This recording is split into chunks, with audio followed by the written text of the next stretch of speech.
Good morning students. I hope आप सभी अपने अपने घर में सुरक्षित होंगे। स्टूडेंट्स, लास्ट वीडियो में मैंने आपको आपकी जो आरो भाग फर्स्ट है उसका जो गद्यांश का चैप्टर था मियां नसीरुद्दीन उसको पढ़ाया था, समझाया था बहुत अच्छे से और उसके क्वेश्चन आंसर्स भी आपको समझाए थे और कराए थे। स्टूडेंट्स, आज हम आपका आरो भाग फर्स्ट का काव्य खंड का जो चैप्टर है यानी कि पार्ट 4 है वे आंखें पढ़ेंगे, जिनके लेखक हैं सुमित्रा नंदन पंत। स्टूडेंट्स, आप सोच रहे होंगे कि मैंने काव्य में फर्स्ट और सेकंड चैप्टर पढ़ाए थे, अब अचानक से फोर्थ क्यों पढ़ा रही हूँ। फोर्थ इसलिए पढ़ा रही हूँ क्योंकि जो हमारा थर्ड चैप्टर है पथिक वो हमारे सिलेबस से डिलीट हो गया है, अर्थात हमारे सिलेबस से हट गया है। इसलिए मैं आज आपको पार्ट 4 पे आंखें पढ़ाऊंगी। सबसे पहले हम इस पार्ट के जो लेखक हैं सुमित्रा नंदन पंत उनका जीवन परिचय और साहित्य परिचय पढ़ेंगे। तो आइए देखिए, सुमित्रा नंदन पंत का जो मूल नाम था वो था गोसाई दत्त। जन्म उनका जो जन्म हुआ था सन 1900 कोसानी जिला अल्मोड़ा उत्तरांचल में हुआ था।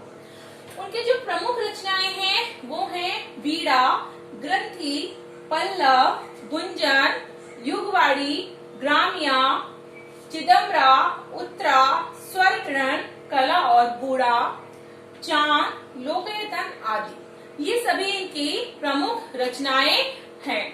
स्टूडेंट्स, इनको जो सम्मान प्राप्त हुए हैं वो है भारतीय ज्ञानपीठ पुरस्कार, साहित्य अकादमी पुरस्कार। स्टूडेंट, साहित्य अकादमी पुरस्कार उनको दिया जाता है जो साहित्य के क्षेत्र में कोई काम करते हैं। सोवियत संघ लैंड नेहरू पुरस्कार और पद्म भूषण पुरस्कार भी उनको प्राप्त हुआ है, अर्थात इससे उनको सम्मानित किया गया है। उनकी जो मृत्यु है सन 1977 ईस्वी में हुई थी। तो ये तो उनके जीवन के बारे में थोड़ा सा था। आइए आगे हम देखते हैं। स्टूडेंट, जब आप वीडियो ओपन करेंगे तो आप पेज नंबर 145 निकालिएगा। देखिए, छायावाद के महत्वपूर्ण स्तंभ सुमित्रा नंदन पंत प्रकृति के चितेरे कवि हैं। जो सुमित्रा नंदन पंत थे उनको प्रकृति से बहुत ही लगाव था, प्रेम था और वो ऐसे कवि थे। हिंदी कविता में प्रकृति को पहली बार प्रमुख विषय बनाने का काम पंत ने ही किया है।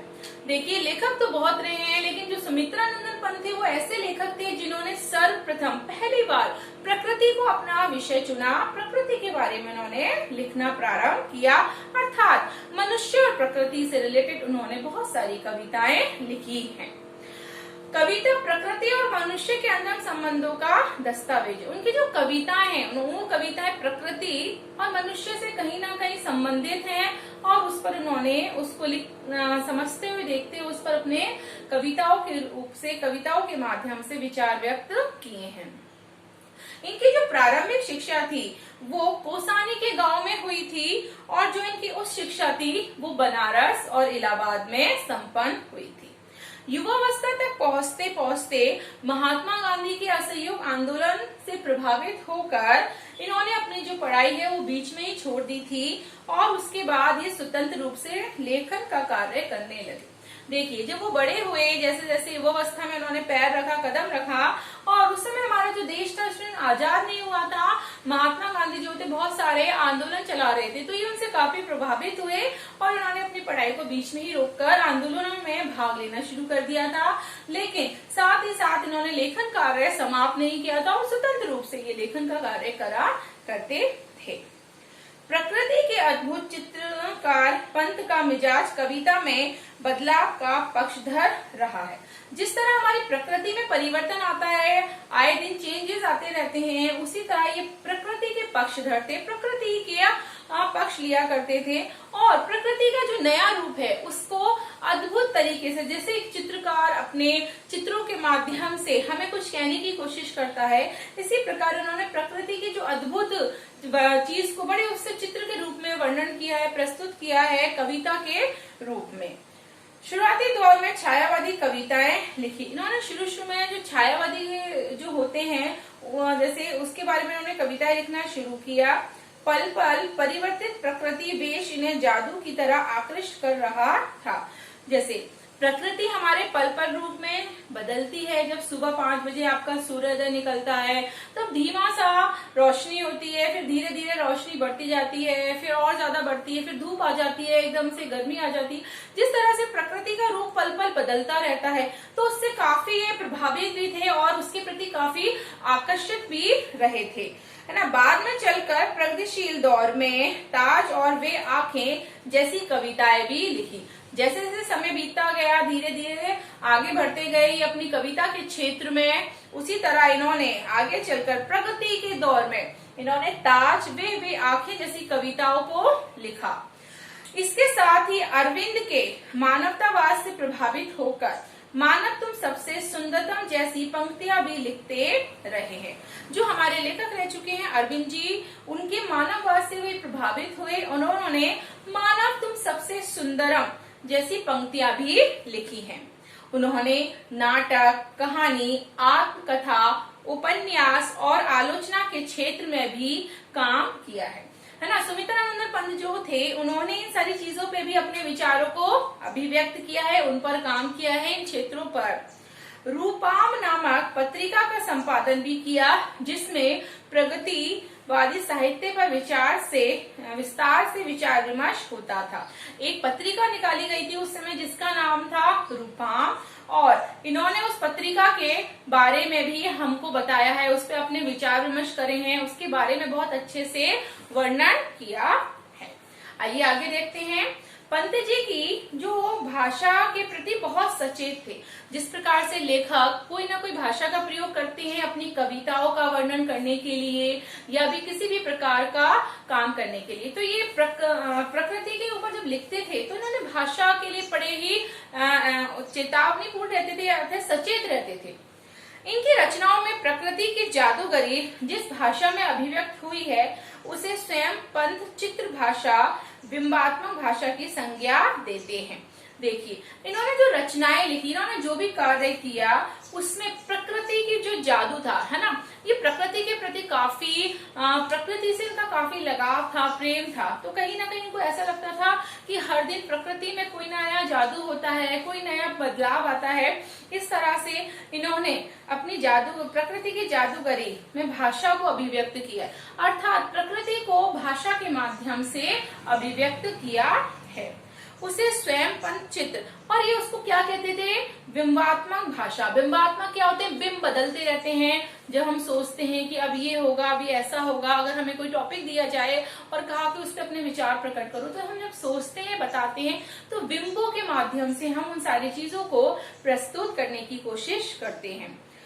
ब्रजभाषा और खड़ी बोली के विवाद में उन्होंने खड़ी बोली का पक्ष लिया और पल्लव की भूमिका में विस्तार से खड़ी बोली का समर्थन किया। ब्रजभाषा आप सभी जानते हो, भाषाएं जो होती हैं, ब्रजभाषा है, खड़ी बोली है।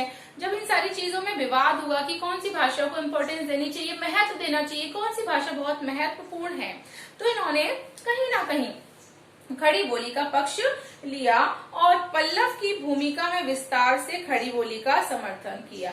जब पल्लव इनकी जो रचना आई उसमें इन्होंने विस्तार यानी कि बहुत गहराई से खड़ी बोली को समर्थन किया, अर्थात खड़ी बोली इन्होंने ज्यादा महत्वपूर्ण मानी और उसी में अपनी पल्लव कविता और रचना को लेख लिखा। अब हम जानते हैं हमारी कविता में क्या है। जो हमारी कविता है वे आंखें, उसके बारे में ये क्या बता रहे हैं, देखिए। प्रस्तुत कविता वे आंखें पंत जी के प्रगतिशील दौर की कविता है। प्रगतिशील यानी कि जैसे जैसे वो उनकी कविताएं फेमस हो रही थी और वो भी साथ में फेमस हो रहे थे, उनका शिखर चल रहा था, अर्थात प्रगति के शिखर पर वो जब चल रहे थे, उस दौर की कविता है वे आंखें। इसमें विकास की विरोधाभासी अवधारणाओं पर करारा प्रहार किया गया है। विकास यानी डेवलपमेंट, किसी भी चीज का डेवलपमेंट होता है, विकास होता है, उन्नति होती है, तरक्की होती है, उस पर विरोधाभासी, अर्थात हम किसी चीज का पॉजिटिव तो देख लेते हैं लेकिन हम उसका नेगेटिव रूप नहीं देख पाते हैं। तो नेगेटिव रूप को देखते हुए विरोधाभास, जो विरोध कर रहे हैं उस रूप को देखते हुए कहीं ना कहीं उन्होंने करारा प्रहार किया, अर्थात प्रहार करना है, उन पे वार करना नहीं, लेकिन शब्दों के माध्यम से उन्होंने उनको किस तरह से बातों में बताया है, अर्थात किस तरह से उन सारी चीजों को व्यक्त किया है। युग युग से शोषण के शिकार किसान का जीवन कवि को आहत करता है। आप सभी जानते हो हमारे जो देश के किसान हैं वो बहुत ही मेहनती होते हैं, अनाज उगाते हैं। आज अगर हम जीवित हैं तो हमारा जो किसान है वो हमारे लिए बहुत मेहनत करके अनाज उगाता है। उसको हर तरह से कहीं ना कहीं लाभ तो बहुत कम मिलता है, लेकिन हानि ही ज्यादा उठानी पड़ती है। वो कर्जा भी लेता है, जमीनों का ब्याज भी लेता है, बहुत सारी परेशानियों से वो उजागर होता है। इसलिए उन्होंने बताया है कि जो किसान है जब उसको शोषण किया जाता है, उसका जो जमींदार है, जागीरदार है या जो बाकी के लोग हैं उसका जब शोषण करते हैं, तो कहीं ना कहीं जो कवि है उन सारी चीजों से बहुत आहत हुआ है, मतलब बहुत दुखी हुए वो कवि कि किसान के साथ किसान का जो जीवन है इतना आहित हो रहा है। दुखद बात यह है कि स्वाधीन भारत में भी किसानों को केंद्र में रखकर व्यवस्था ने निर्णायक हस्तक्षेप नहीं किया है। वो कह रहे हैं दुख की बात यह है कि हमारा जो स्वाधीन भारत है उस भारत में भी जब हमारा भारत आजाद हो गया था उसके बाद भी किसानों के लिए किसी ने भी निर्णय नहीं लिया, किसी ने भी उनमें हस्तक्षेप नहीं किया। अर्थात हमारी जो भारत सरकार है उसने शायद किसानों के बारे में कुछ नहीं सोचा, उसके लिए क्या फैसला सही है क्या गलत है उसके लिए कोई निर्णय नहीं लिया। कविता ऐसे ही दुष्चक्र में फंसे किसानों के व्यक्तिगत एवं पारिवारिक दुखों की परतों को खोलती है।